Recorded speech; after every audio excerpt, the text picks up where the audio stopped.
and TV show recaps. We review and read them too, as long as they're Black, Brian and Lamar hosting the show. Remain unbiased in case you don't know. Now you know. There's nothing but competition. It's out to the imagination. If you don't know, now you know. Disclaimer: no matter if we liked your movie, liked your show, or hated the show, or hated your movie, doesn't matter. We respect you, shout outs to you, and we support you, and we try to get everybody else to support you like we support you. Black on Black Prime, we stand on what we say, though. And just like always, if you didn't ask for our opinion, we didn't ask you to listen to it. So, sorry. Click and turn it off.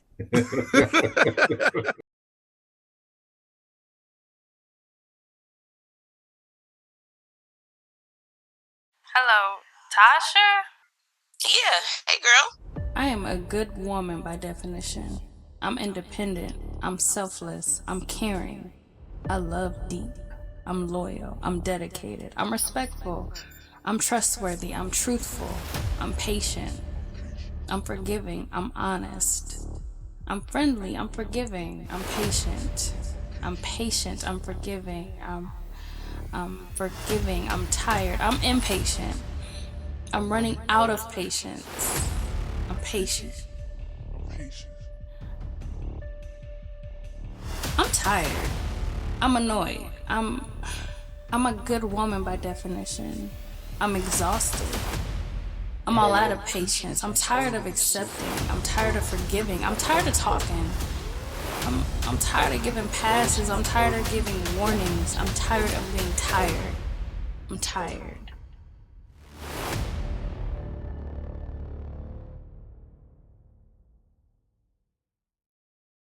Hey, welcome back to Getting Therapy with Dr. King. We are here with me and Brian. Life has been lifing. We've got some things. My headshots. We need to do that for real. I feel like you had the coldest headshot in high school. I don't know that's for a fact, but I feel like your That's yearbook hilarious. picture, I feel like your yearbook picture is crazy. Like it's just like perfect. That's hilarious. I feel like your hair was perfect, the smile was perfect. You know, niggas get their pictures, be like, oh, just like no, I have my smile ready Like for 6 months. Did it on purpose. She did it on I purpose. did. I love my yearbook picture. Yeah. ID picture and license, everything. Hilarious. I've been setting this one up. Same shot, the same side. Now give him a good side now. Don't play, nigga. Any side. Don't play, nigga. Let me see it. She was the only one like, let me see it. They're like, man, we can't. Let me see the camera. We got They a didn't line. have that back then. We got all the people here. This is for the yearbook. We take one picture. No, let me see. Delete that. Oh man. So what is it called? It's I was about to ask y'all. Den of Thieves. No, I'm sorry. Really? Den of Kings. Whoa. I'm sorry. I was like, ain't that the movie? Whoa. Yikes. Just because they black. That's the first thing you saw. She saw a bunch of thieves at the table. No, because the conversation robbed them of the space. No, I'm just kidding. I was like, where you finna go with this one? I was waiting on it. I'll let you rock. No, I'm sorry. Den of Kings. My sincerest apologies. Den of Kings, hosted by Kirk Franklin. The show is an amazing idea. Mm-hmm. I didn't so Brian, when you had said something, and that's why I thought you were uncomfortable talking about it. Because you were watching it and you was like, what I don't want to quote you. What'd you say? Oh, I was like, man, like I think I was like 30 minutes in, and I was like, this is why I keep myself purposely out of groups like this, like of talking points and stuff like that. And that's just, and through my experience of like ever gathering with a bunch of males, whether it be like strangers, people that I just met or whatever, and people that I know, it never goes the way that I feel like it's the purpose of it, right? Like, so say if we are, men that want to sit down and be vulnerable with each other, it's just like I feel like I'm always on like I can't really be vulnerable with these people. So it's like now I'm listening. You know what I mean? And then it's like I realize why I'm like they always am right about the circle. So it's like I sit there in the circle and I realize I was like NLE Chopper was getting my fucking nerves, but I know niggas like NLE Chopper, and it's just like you can't get a word out, and he's not really listening to what anybody's saying, and he think he knows everything. And I'm like, okay, cool, but I can't. If I'm talking to you and I'm giving you my perspective and my view and my experiences, don't go against me just because you don't either agree with it or if it's like it's foreign to you. Because this is my experience. I don't give a fuck what you're talking about. I'm gonna listen to you and your opinion, even if I think it's bullshit. You know what I mean? I'm gonna take that in and I'm gonna I can take something away from everybody. So it's like even if this young nigga got like a skewed way of thinking, I'm like, okay, well, let me see what he's talking about. You know what I mean? He's not intelligent. You know what I'm saying? So let me grab something from you. But when I start talking and you're like, no, I'm like, well, wait a minute. You can't no my experience. Yeah. Right. Yeah.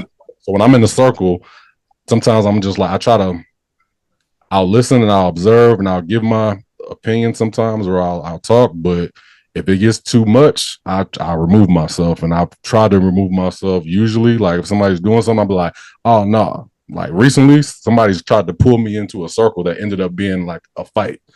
I was over there. I was playing Uno with my wife. I was like, yeah. Oh, I know what you talking. I know the circles you talking about. Yeah, I was like, nah, I'm good. I understood. So I know everybody was coming down on NLE Chopper, but I understood why he was like that though. And it's only because even at so not at my age now, but I want to say I was like maybe about to be 30. When you live so much life, you know your life experience, so you like I've been through hella shit. The problem is certain circles will look at you and automatically ask your age and then automatically discredit everything you've been through. For sure. So his approach is he doesn't know how to. So the thing is, when I was like younger, I know how to turn it off, turn it on. I know how to turn it off and listen to the older men who are trying to actually feed into you. But I'll turn it back on for the niggas that just downplay everything. You ain't been through shit yet. You don't know nothing about life. Like nigga, you don't know nothing about my past to judge me before I even open my mouth. His approach was trying to make sure you know I'm at the same level as y'all when it wasn't necessary for this circle. It's not necessary right now, but you can't turn it off because you feel like you already came in with the I'm younger than everybody here, so everybody's gonna look at me in a certain way. And it's like, damn, give them a chance. Let them talk first before you turn up. And it comes off as you're discrediting what they've been through, even though they have been through more than you. Age means something. They have been through more than you, but you want to make sure y'all respect me on a certain level. And it's like, you don't have to do that. But I understood why he was doing that. Yeah, for sure. Yeah. I definitely got it. But like you said, I definitely would. I would stop talking to him because he literally, the person I connected the most with at that table was Jonathan Majors. And I could tell he was holding back. For sure. He was holding back. Because especially when he hit him with the this got me out. There's always two or whatever quote he said. The road leads back to two. Yes, Jonathan Majors like, nigga, that shit don't mean nothing right now. That's what he wanted to say. Like, I don't give a fuck about nothing you talk about. Nigga, you wasn't where I was at, me personally. If I tell you my experience, you can't be like, well, this is the way out. And Jonathan Majors was right. He's like, that's dangerous. Nigga, don't tell nobody there's a way out because there is no fucking way out. There's no path to that. That's on you. It's on you. Right. The nigga grabbed silverware and tried to explain it. That nigga Jonathan Majors was like, all right. Like he gave it like that experience of like, that reaction of like, I'm not gonna go in on this dude. Like, you know what I mean? And I think that NLE Chopper, like you said, he went in there with that, like, all right, these niggas think I'm young and I don't know nothing, but nobody ever treated him like that. People was just like listening to him. They was in tune to what he was saying until they couldn't say what they were saying. It's like, now we treating you like a kid. That's when Ray J because you don't know you're acting like a kid. You don't even know you're doing that. That's what I'm saying. Is I know in other circles he probably feels like he has to do that because people are actually giving him that energy. Like, what this nigga know? Yeah. Like, you how old? You 22 talking about life? Yeah. You ain't been through the thing. It's like, don't discredit somebody from their past. It's like, if we're talking on the even ground, talking to even ground. Don't try to little man me. Yeah. Right. and they weren't doing that to him, but that was his approach. Right. I have all the answers. And even I even understood Ray J trying to ask him that, even though Ray J was going through a lot. Yeah, he was going through a lot. Yeah, but I understood him trying to ask him, like, look, like I'm trying to tell you. Ray J kept saying, I understand, I agree. I was just like you. I get that. But do you really think you can give these niggas that's twice your age some advice? Right. I can only give what one is willing. It's not time for that, brother. It's not time for the Muslim quote thing you was doing. Not right now. It's not right now. You're not dropping the jewels you think you're dropping right now. Yeah. I mean, if we're looking at it from just the therapeutic lens, he's definitely dealing with NLE, just looking at him. Complex trauma. He talked about a little bit about all the things that he had been through. And his greatest, I think, life expectancy was 16. I think he mentioned at one point. And so for him to surpass that and make it to 22, he's made it in his mind. And I think Kevin on stage had talked about that. He said towards the end. So it's the complex trauma. It's also a little bit of ODD, the oppositional defiant disorder, where he feels like, that I'm going to have to beat you to it. And I have to show you, all of these things. Yeah. Because he's, like you said, trying to assert the manhood before he's healed the little boy on the inside based upon all this complex trauma that he's experienced. And then being thrust into those circles at a very young age because I knew he was young. I didn't know how young when he came onto the scene, but he's thrust into those circles where he's regularly having to prove himself. This just wasn't the space and the time for that. Like you said, they didn't give him that energy, but that wasn't the arena for this. That's not what they brought him there for. Yeah. It's like sometimes you have to dumb it down, or not dumb it down. Just know where you're at. Know your environment. It's not necessary. He was 17, taking care of all of his family, so he felt like I'm the man of the house at 17. So I know is I'm the man of the house. My approach is we're all the men of the house. Which it is. Yeah. But at the same time, this is a time to not. You don't have to be the man of the table. Yeah. You're the man of the house for sure. We get that. But at this table, just be shit. You don't have to. You don't have to. Nobody's bowing to you to be like, hey man, what's the path in life?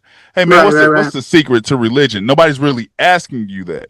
Right. But he would know that anyway because he's not religious. He said that. So. Right. So, but you're still throwing all the I have the answers on everybody. For sure. It's for sure. It's not. It's not right now.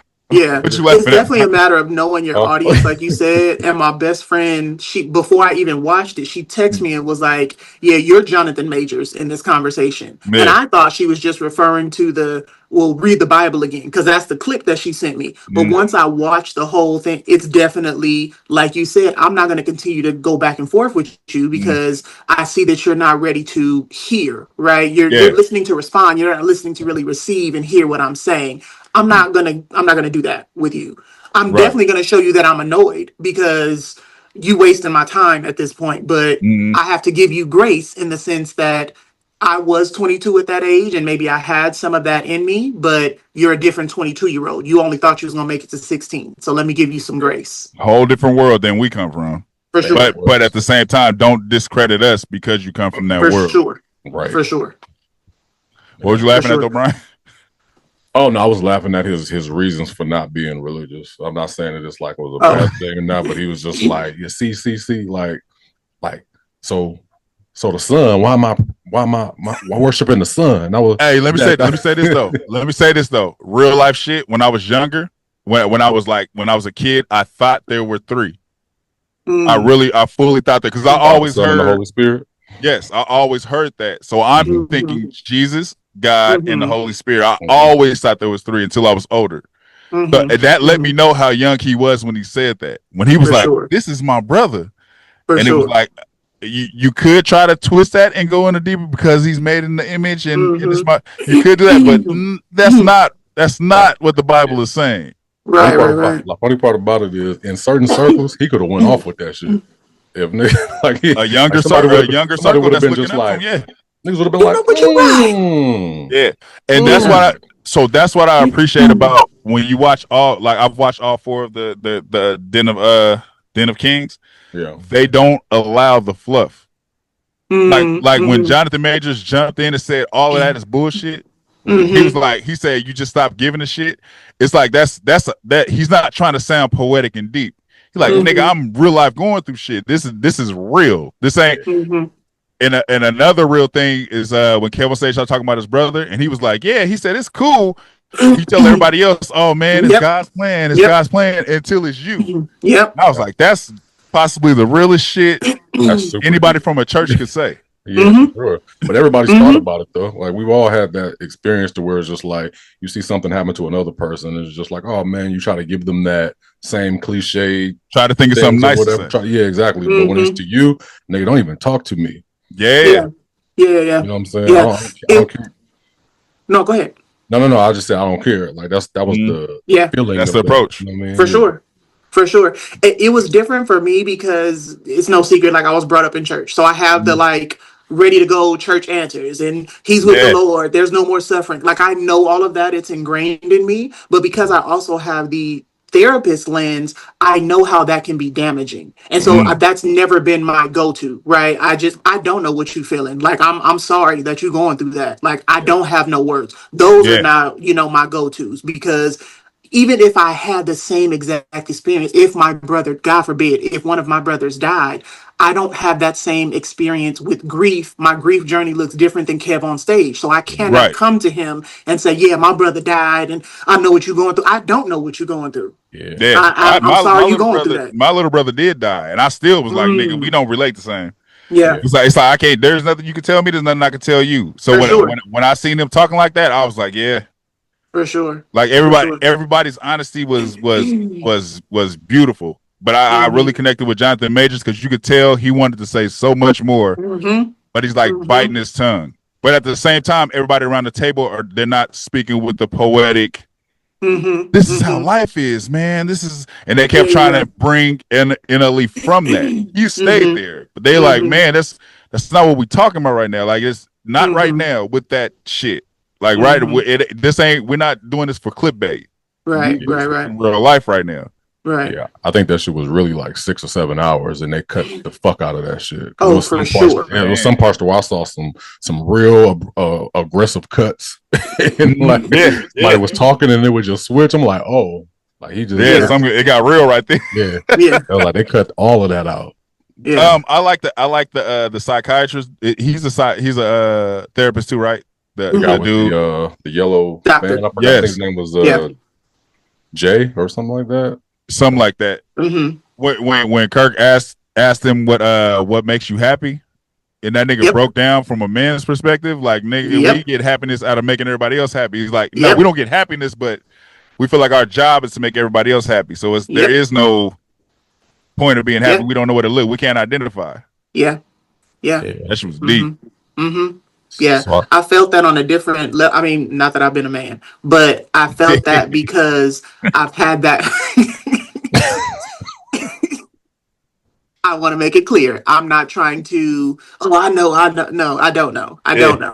Yeah. But I've had that conversation with my husband of you are the provider for everybody. You taking care of us, you taking care of your mom, like you doing all of this stuff and have been since a teenager. Like he was the parentified child, literally became a parent as a teenager. So he's had to take care of other people, make sure everybody else is good. And so having to, hey, let me help. How can I help you? How can I make sure that you're okay? How can I not serve you in that sense, but what is it that you need to be happy? Like we've had to have that conversation because he didn't know. He didn't know what that was.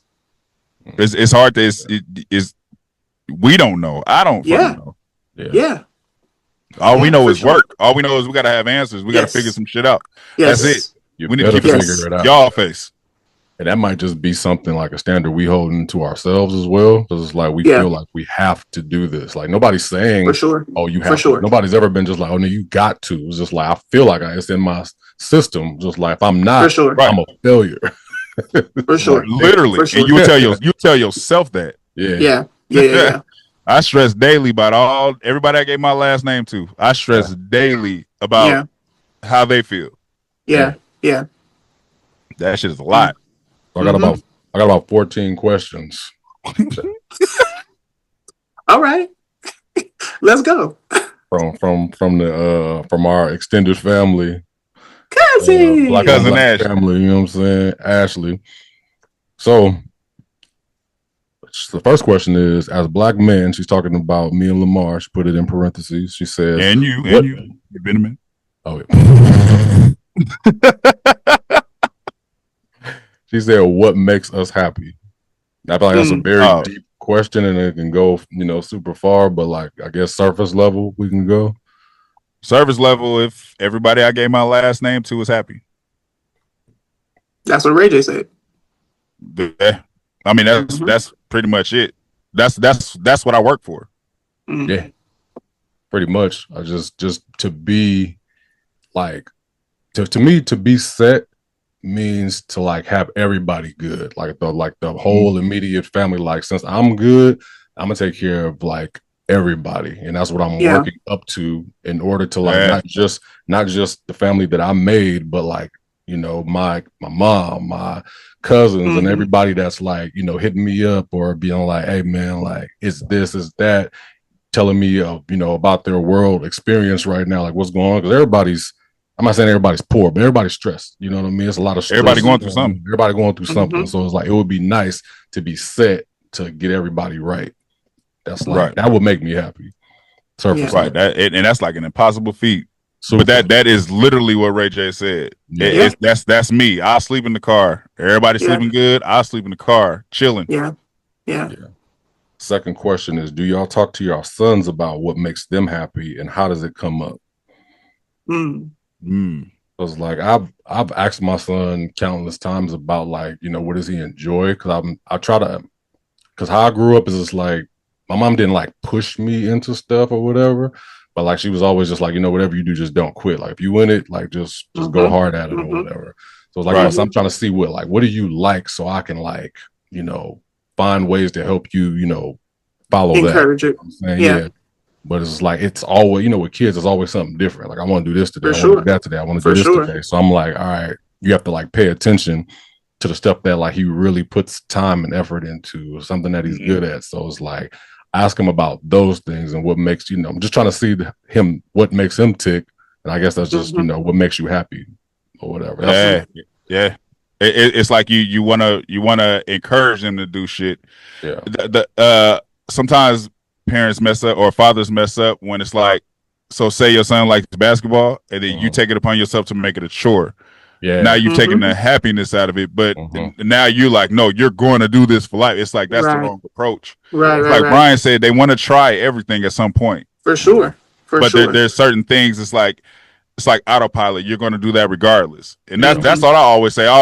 That's always my preaching point. Like, what could you just do for free? What would you just do because you wanted to just do it? They don't have answers. I don't think anybody has an answer to that, but I'll keep putting that in their mind. It's like, I don't want to force none of my kids to do anything they like now, but they might not like later. But now I'm like, no, you're going to keep doing it. Yeah. Right. Like, don't quit for show, but I'm not going to force you. It's not going to become a have to type thing. Right. If you don't have no happiness in it, because you're going to be, I don't give a fuck how rich you are. If you didn't want to do this, you're going to be stressed the fuck out. Absolutely. Yep. This shit becomes a chore. That's dangerous. Yeah. Dr. King didn't answer. I don't think that was for men. That was. She said, you guys talk to your sons. That was for everybody. So Dr. King. For everybody. Yeah. I wholeheartedly agree. Just kind of to your last point, I'm not going to force you, but you're going to finish, right? So my son is 6, oldest son is 6. He did flag football for the first time last season. And he didn't dislike it, but I could tell that wasn't his interest. And so we're just, okay, let's try it out. Make sure you understand the fundamentals, finish out the season. He was terrible at it. I love my baby. He was terrible at it. He tearing the flags off his own team. Like, come on, nigga. What are we doing? What are we doing? But he saw you go to the end. Like it's different sports nowadays. Everybody gets an award. So he got the most perseverant or something like that. Most special. I said participation. Oh no, Damn. no. Black mama. We can end the motherfucking show right now, nigga. What'd you Don't let the Jessica Yeah, shit no. fool you. He got like most One gun, perseverant or something one like bullet. that. So, and again, first, like we haven't brought it up again. I said, like, did you want to play again? I had just kind of mentioned it because out here they do it in November. It's outside of football season or whatever, or start of it. And so he was like, no, I think I want to try baseball, basketball, whatever it was. Yesterday at his school, it was Spirit Day, and it was supposed to be, what do you want to be when you grow up? My son loves Bumblebee Transformers. That's what I thought he was gonna say. I had the costume ready. I said, "Oh, what you gonna put on your Bumblebee costume? Like, what do you want to be when you grow up?" I want to be a football player. Where? When did that happen? She So, said where?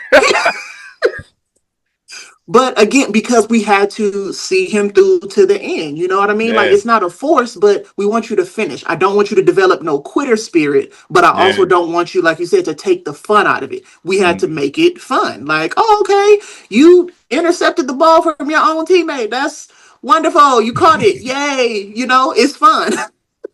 It's fun. We're all having a good time. Like, Yay. yay. You see how quick you're like,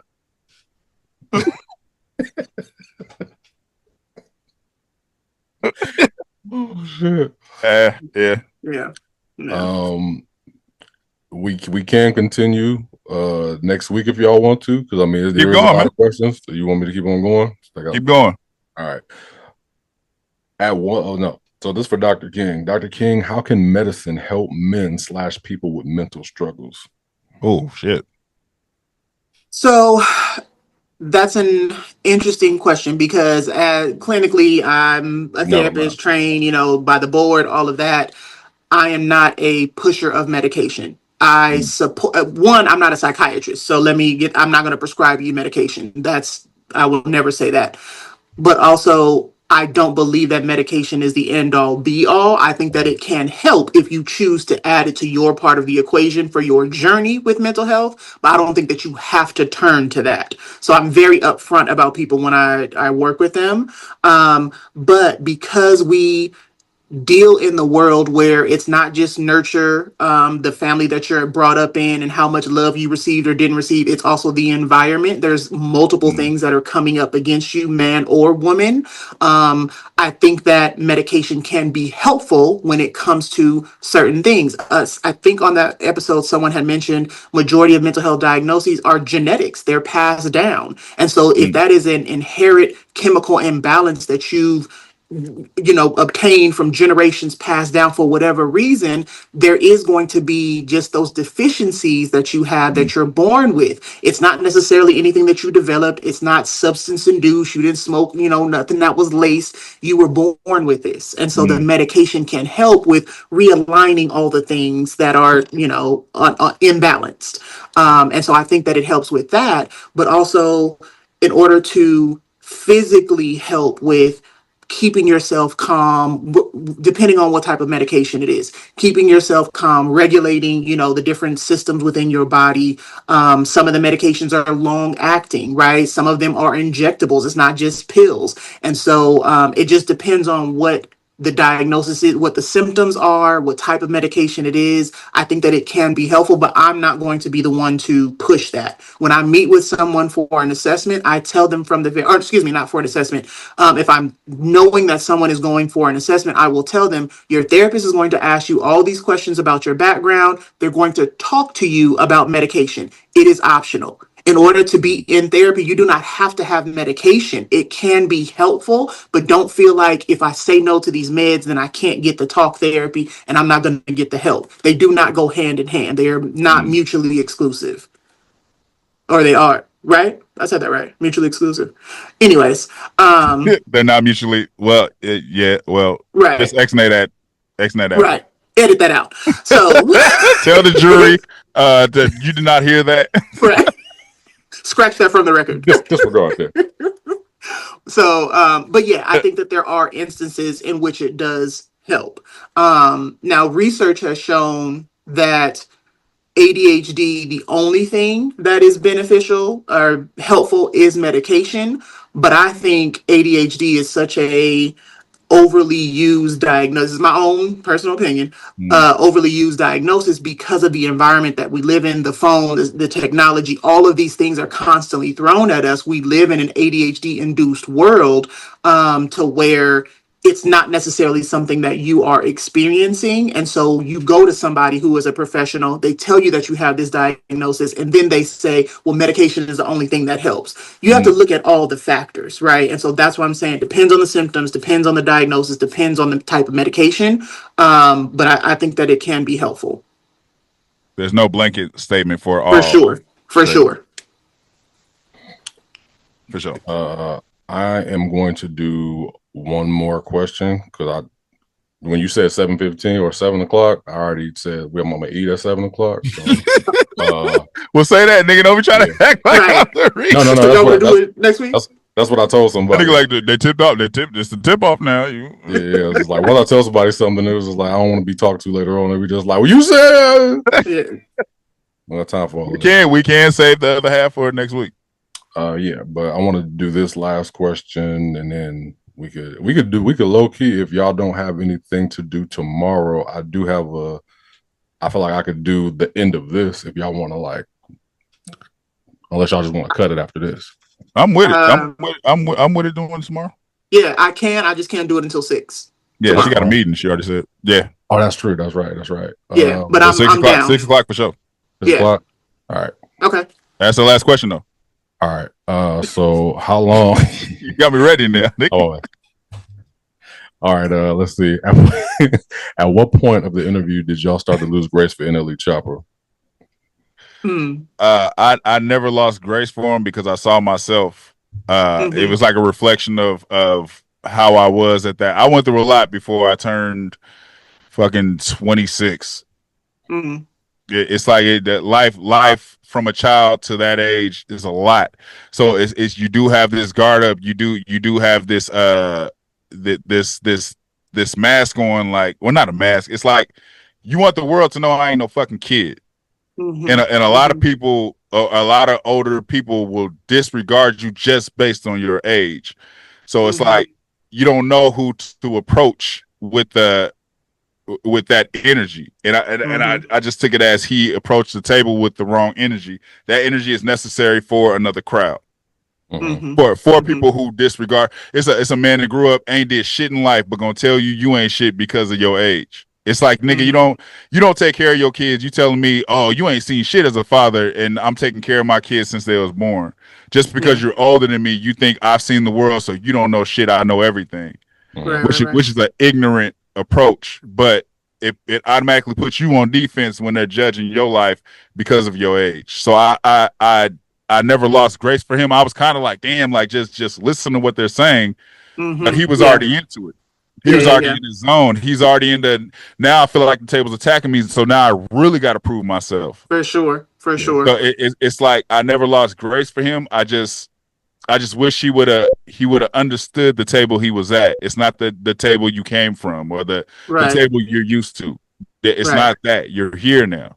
Right. I feel like he almost didn't even want to say his age because the reaction when they were like, "How old are you?" He said 22, and the whole reaction. He hears it as you don't know shit, but they're just like, "Oh man, you're wise for your age." But he hears it as, "Oh, he don't know shit." So he automatically, now I'm on defense, because now y'all erasing everything that I said I went through because y'all older than me. Y'all saying with age, y'all you know more with age. It's like that's not how I see life. So I never lost grace for him. I just wish you would have calmed it down. Yeah. And I feel like he did at the end, but I think it's more so from exhaustion, like Brian said, from all the edits. I think the shit went so long, he probably got to a point like, well, nigga, like, now I'm just listening because I'm tired. Yeah, I think the editor cut a lot of his dialogue. Right. Because it's like he was making a point of something and it went straight to something else real quick. And I was just like, wait a minute. He didn't explain get that out of there. he was talking about. But I lost grace pretty fast because just like I said, my experience, you know what I mean? It's just like I would love to hear what you have to say, but as soon as you like disregard or try to halt somebody else's like opinion or dialogue, that's when I can't fuck with it. Like I'll give you all the grace in the world. I'll listen to you if you're wise and I feel like you know what you're talking about. Now, not even if I feel like you know what you're talking about, but if you're giving me your experience, I'm not gonna stop you and being like, nah, that ain't it. I'm gonna let you talk and I'm gonna say my thing. But if you stop me, I don't want to talk no more. Right. But that I've experienced the older dudes who would do that from that end. While I'm talking, it's like you're not even listening to me. You're thinking of another point to say over what I'm saying. Them, you know, the old niggas that'll be like, see, while you're talking, see. Yeah. When I was growing up, it's like, don't do that shit while I'm trying to make my point. Yeah. That's when I gracefully step out like, oh, nigga, you ain't listening to me. So now it's all jokes from here on out. Now I'm finna just crack jokes because I'm not taking you serious because you sure the fuck ain't taking me serious. Yeah. So I understood, and I understood you being like, because if I was Jonathan Majors and them, I wouldn't want to talk no more. If Jonathan Majors is telling, they like, how did you get out of that? That nigga is like, no, you can't just fucking get out of it. And then for you to hear that and be like, this is how you get out of it. It's like, oh, nigga. Yeah, I got it.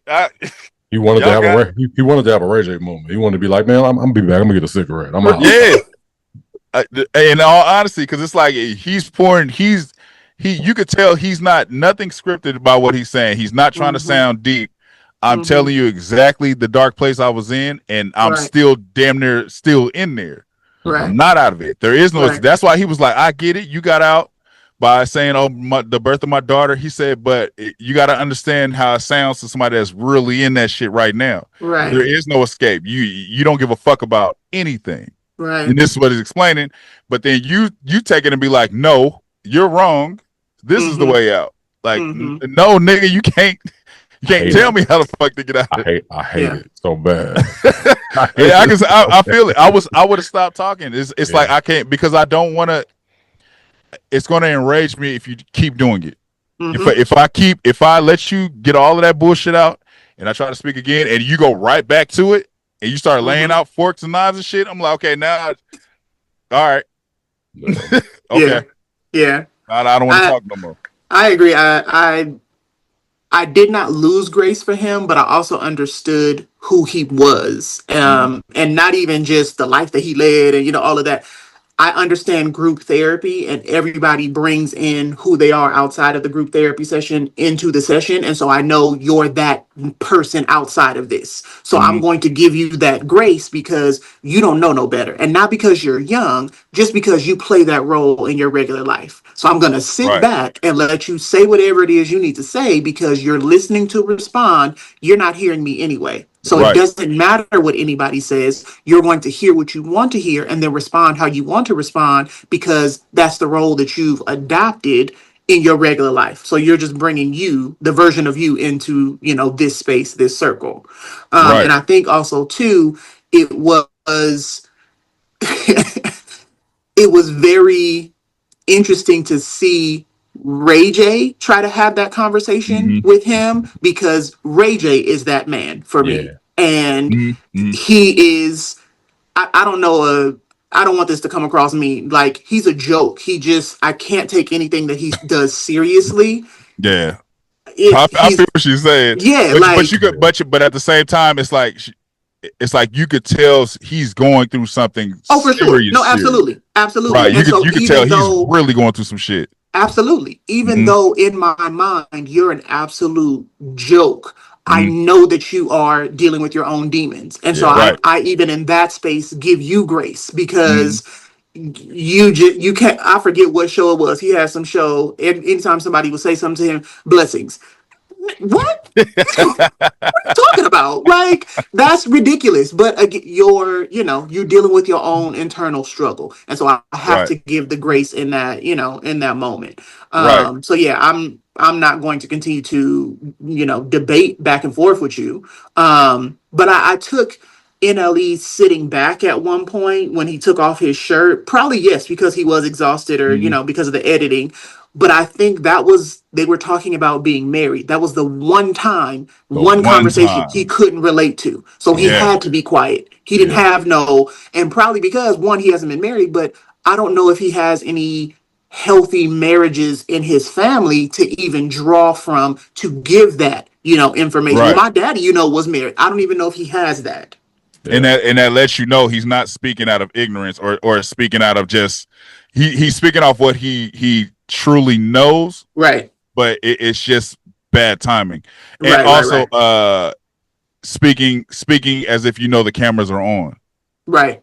Like Right. you trying to say deep shit when it's not necessary. Just speak your mind. Like Right. I said, I watched all 4 of these. The Young Jeezy and Tyler Perry episode. Young Jeezy tried that cliche statement of everybody after the money. I'm just telling you, when you get the money, your life don't change. He's like, hey, you got the same problem. And Tyler Perry said, no, hold on. He was like, you telling that to people who don't have the money, who will be like, let me see. Right. Right. You're Right. speaking from a point of privilege. You have the money. Talking about this, just a statement before that. You like, I went to Italy just to blow off steam. Nigga, who in the fuck? Yeah. Exactly. Yeah. Let me try, bro. Just give me $1 million. Let me just try. Yeah, that's it. But that's what that was Tyler Perry's point. Like, don't just say that because that's not true. Like, nigga, they got the same problems plus more because they're dealing with money issues. You might have the same human problems, yes, but you have money too, so you don't have bills on top of the human problems you're dealing with. They got both. Nigga, you can't tell me who's struggling to make it. Money don't change nothing. Now, get away from my car now. Yeah. Let's switch right quick. Not the shoe. Would you change? Would you switch? Yeah. Give me the money then. You come over here, I'll go over there. Yeah, exactly. Like do this. Yeah, you can't. I'll go do that. I just appreciate how they stripped that part of it. They stripped the Hollywood out of it, and we're gonna speak direct. Yeah. Also, we're about to end it, but I also liked because I said I related to everybody. Mm-hmm. I related to Kirk Franklin talking about how he met his wife and how his wife's approach was compared to his. I was like, God damn, that was the same for me. That's one of when these I met my wife. That's one of these questions too. Oh, it was? Yeah, it's in there. No, I related to everything he was saying. Yeah, that's how my wife was. Like, nigga, and I'm like, no, but I gotta. Like,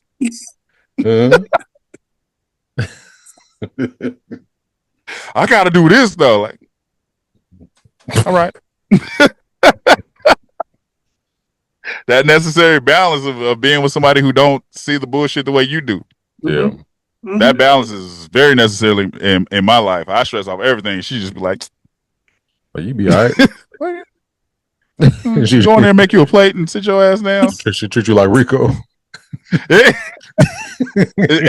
it's necessary because I'm such an overthinker. It's necessary. It's necessary for her to balance out because I'm an overthinker and I cannot give a shit. But I don't know how to balance that. And she'll balance it for me by not taking what I take so serious. Like, nigga, this is a bigger problem than that. But I see it all as give me that balance. Like, boy, sit the fuck down. She won't allow you to panic. Yeah. And I'll panic quick. Yeah. I'll panic quick. But yeah, we'll be back next week with the rest of these questions. Tap in if you have some questions for Dr. King. We will be dropping her PayPal for her services. These Ashley is the cousin, so she get the answers for free. But the rest of you heathens, if you're going through something, you call that phone number or drop that PayPal. We're doing $25 a question. All right. Send it. I'll give you my PayPal, then I'll send it to her. Because I don't know her just yet. After I take my cut. I don't know her PayPal just yet. But anyways, man, for real, go watch this interview. I mean this whatever they call it. I don't know if it's a podcast or what it's called, but go watch that. I would love to do a circle like that with niggas that are not with the NLE chopper energy. Because I would be like Brian, like I can't. I'm not gonna talk over you, and I'm not gonna keep explaining myself. It's joke time. Yeah. Now I'm not taking the conversation serious. Yeah.